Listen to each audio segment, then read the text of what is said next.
అందరికీ నమస్కారం అండి. ఈరోజు మనం ఎం రాజరాజేశ్వరి గారు రచించిన తస్మాత్ జాగ్రత్త అనే ఓ చక్కటి కథను విందాం. ఇక కథలోకి వెళ్దాం. విరామం లేకుండా మోగుతున్న కాలింగ్ బెల్ చప్పుడికి మంచి నిద్రలో ఉన్న సుగాత్రి ఉలిక్కిపడి లేచి, అంత కామన్ సెన్స్ లేకుండా బెల్ల కొడుతుంది ఎవరా అని కిటికీలో నుండి తొంగి చూసింది.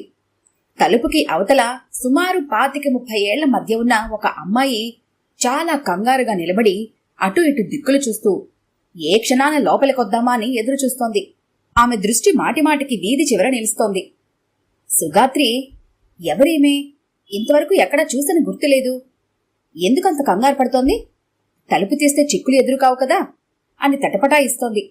ఇంతలో బయట నుండి సుగాత్రిని చూడనే చూసింది ఆవిడ. గత్యంతరం లేక ఏమైతే అదే అవుతుందని సుగాత్రి తలుపు తీసి ఆవిడని లోపలికి రమ్మని పిలిచింది. ఆమె చటుక్కున లోపలికి ప్రవేశించి తలుపు గడియ పెట్టేసింది. సుగాత్రి బిత్తరపోయి చూడసాగింది ఆమె వైపు. అదేమీ పట్టించుకోని ఆమె తన చేతిలోని బ్యాగ్ని టీపాయ్ మీద పెట్టి కిటికీలో నుండి రోడ్డు మీదకు తొంగి చూడసాగింది. ఆమె ప్రవర్తన వింతగా అనిపించి సుగాత్రి కూడా బయటకు చూడసాగింది. 2 నిమిషాల తర్వాత 2 వ్యక్తులు ఆ వీధిలోకి ప్రవేశించి ఒక్కొక్క ఇంటివైపు పరిశీలనగా చూసుకుంటూ నడవసాగారు. ఆమె కంగారుగా పక్కకు తప్పుకుని కిటికీ తలుపు మూసేసింది. సుగాత్రి ఫ్యాన్ స్పీడ్ పెంచి గ్లాస్తో మంచినీళ్లు తీసుకొచ్చింది. ఆమె గ్లాసు దించకుండా 2 నిమిషాల్లో ఖాళీ చేసేసి స్థిమితపడింది. అప్పుడు సుగాత్రిని పరిశీలనగా చూసింది. చాలా థ్యాంక్స్ అండి. నేనెవరూ తెలియకపోయినా తలుపు తీసి ఆశ్రయం ఇచ్చారు. మీ మేలు మర్చిపోలేను అంది. ఇంతకీ మీరెవరు? మీ పేరేమిటి? ఎందుకిలా కంగారు పడ్డారు? మిమ్మల్ని వెంటాడిన ఆ 2 వ్యక్తులు ఎవరు? సుగాత్రి ప్రశ్నల మీద ప్రశ్నలు వరుసగా సంధించటంతో ఆమె ఒక్క క్షణం బరువుగా ఊపిరి పీల్చుకొని వదిలింది. నా పేరు వసుధ. నేను డిగ్రీ వరకు చదివాను.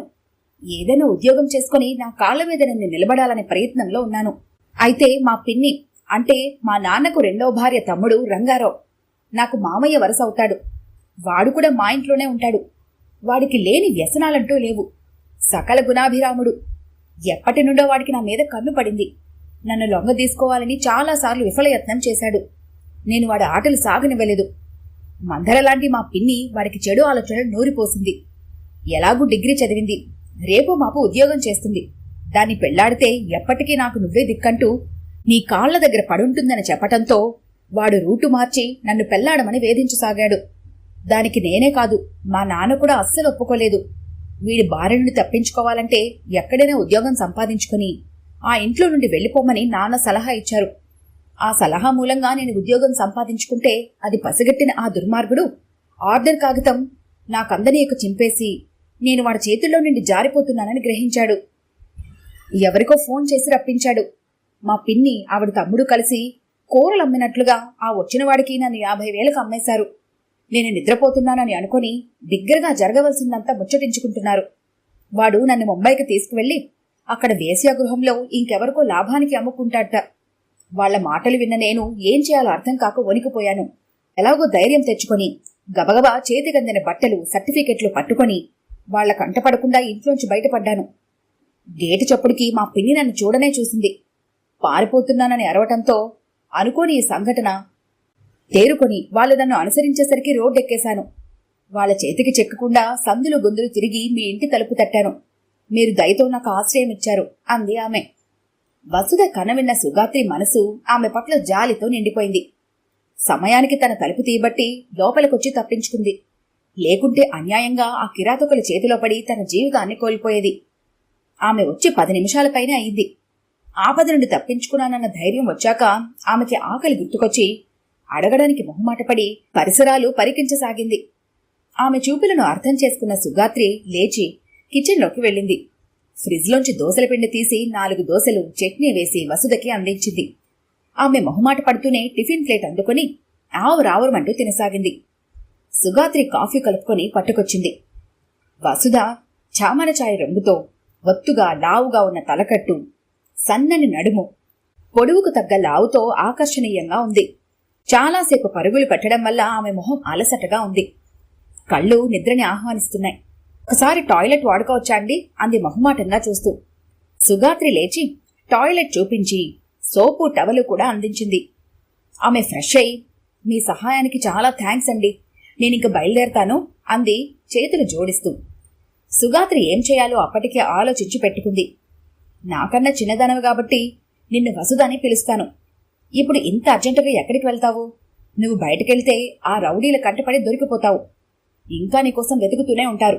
కాబట్టి 2 రోజులు ఎటూ కదలక ఇక్కడే ఉండు.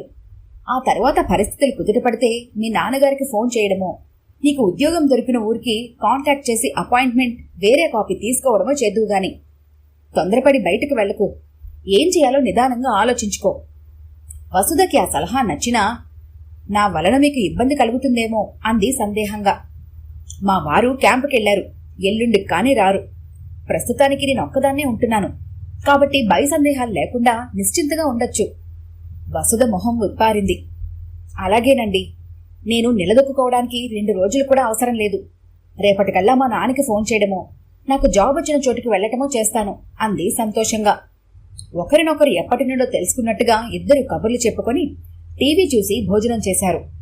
10 దాటేసరికి వసుధ నిద్ర వస్తున్నట్లుగా ఆవలించింది. ఇక పడుకుంటానండి, బాగా నిద్ర వస్తుంది. మళ్లీ రేపు ఉదయం నుండి నా జీవన పోరాటం మొదలు అంది. సుగాత్రి ఆమెకు మంచం చూపించింది. సరే, బాగా అలసిపోయావు. కొత్త చోటు కదా. నీకేదైనా అవసరమైతే మొహమాట పడక నన్ను లేపు అని తను కూడా నిద్రాదేవతని ఆశ్రయించింది. ఏమిటింత ముద్ర నిద్ర పట్టేసింది?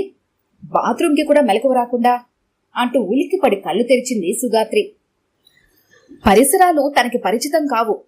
తెలుపు బట్టల్లో ఉన్న వ్యక్తులు హడావిడిగా అటు ఇటు తిరుగుతున్నారు. ఆమెకి మెలకువ రావటంతో, లేవద్దు, పడుకోండి, మీ వాళ్ళని పిలుస్తాను అని బయటకు వెళ్లి ఈ వార్తను చేరేసింది ఒక ఆమె. సుగాత్రికి అయోమయంగా ఉంది. ఏమైంది తనకు? ఎక్కడుంది తను? వీళ్లంతా ఎవరు అనుకుంటూ తల తిప్పి గుమ్మం వైపు చూసింది. తన కజిన్ ఏసీపీ రవికిరణ్, భర్త శ్రీహరి లోపలికొస్తున్నారు. తనకు స్పృహ రావటంతో వాళ్ల మొహంలో రిలీఫ్ కనబడింది. ఏమైంది నాకు? ఎక్కడున్నా నేను అంది సుగాత్రి లేవబోతూ. చావు తప్పి కన్ను లొట్టబోయింది. కాస్తుంటే కోమాలోకి వెళ్లేదానివి. నీకు బుద్ధుందా?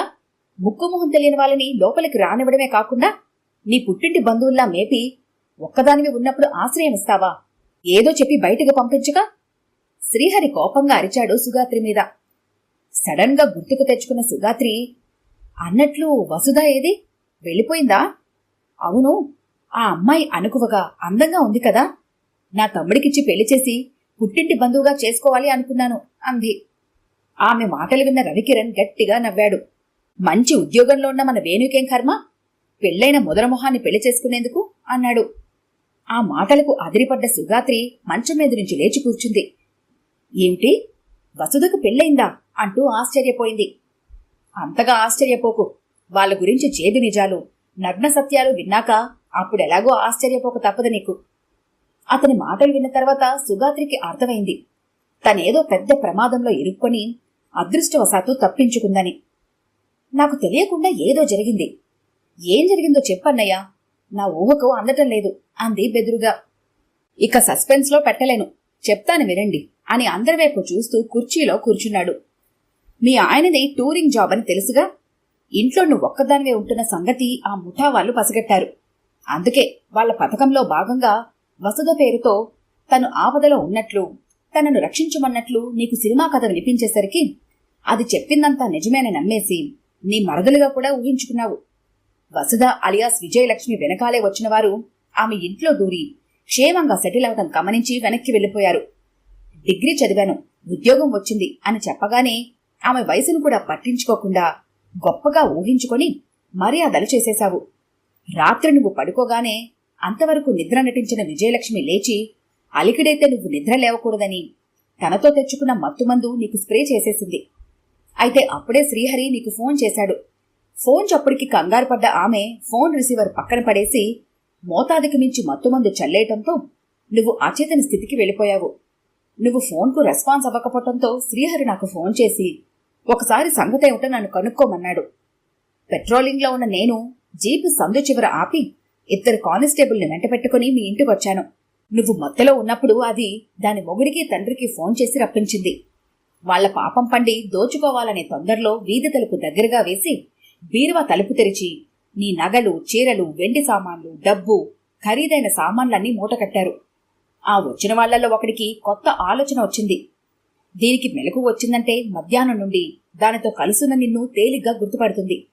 పోలీస్ ఎంక్వైరీలో ఎవరికీ దొరకకుండా ఉండాలంటే దీని పీక కోసి వెళ్ళిపోదాం అని కత్తి తీసి రెడీ అయ్యాడు. మీ ఇంట్లో లైట్లు వెలుగుతున్నాయి, ఫోన్ రెస్పాన్స్ లేదు, వీధి తలుపు తెరిచి ఉండటంతో ఇక ఆలస్యం చేయకుండా లోపలికి దూసుకెళ్లాం.